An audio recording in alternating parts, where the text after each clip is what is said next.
Hi, this is Jason from Horrific Nightmares, and it's time for a controversial view. Today we're going to be talking about The Bunny Game. Now, The Bunny Game, my history with this, I've actually heard of this film, but had no idea what it was about. I had no idea it was considered extreme cinema, and until Joe brought it up that we should do it for a controversial view, I just had no idea about it.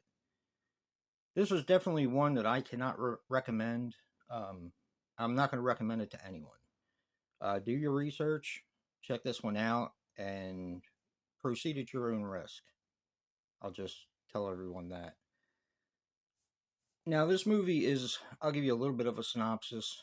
It's about a hooker named Bunny who deals with day to day stuff like being dependent on drugs, getting beaten up by her tricks, and rinse, wash, rinse, repeat, whatever. And she ends up getting taken or abducted by a killer in a truck. And basically, the truck driver has a torture chamber set up in his tractor trailer. All right. Now, what's so controversial about this? Well, it's the content.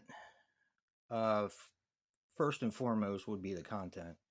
It's very graphic sexually, and by that I mean you don't see anything like this on regular movies.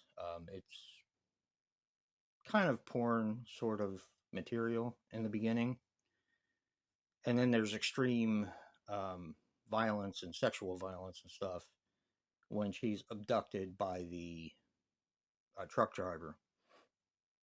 Now, the lead actress is named Rodleen Getzick, and I had never heard of her before. I didn't know anything about her, but I did some research and I found out that this was loosely based on her abductions. And yes, that's plural. Apparently, she was abducted twice, and this was kind of like half her life story and half the telling of a known serial killer called the Truck Stop Killer, who apparently uh, abducted 50 women, supposedly, over the years, and he had a torture chamber kind of um, set up in his trailer, just like in the film. So it's kind of part her life story, part the truck stop uh, killer story. What's weird is, I guess, being a horror fan and seeing stuff, getting a little bit desensitized, I guess, to a lot of different things. I don't know whether that's a good thing or a bad thing, but it's been years. It takes a lot to really shock me. The torture and the stuff that he was doing to the woman, the truck stop killer, really didn't push any buttons. As a matter of fact, I thought it was kind of weak.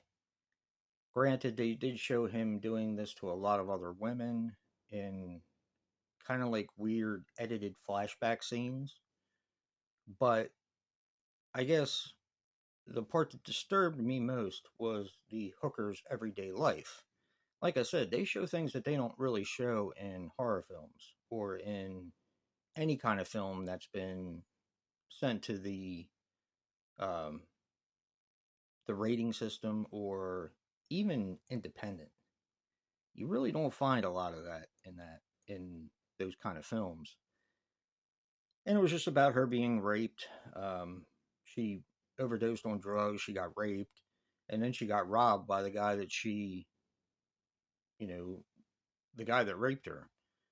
So it's some pretty heavy material. But like I said, I am not going to recommend this to anyone. What I did say to Joe, when we were watching this film is that I don't want to say anyone's trauma isn't real. And I'm sure this lady did suffer trauma being abducted twice. But my question is, why would you want to relive that when you're making a film? I understand doing your own life story and writing a book and you have to get some demons out or whatever, but I don't see the point in this. It kind of makes me question things, and I'll leave it at that. Have you guys seen the Bunny Game?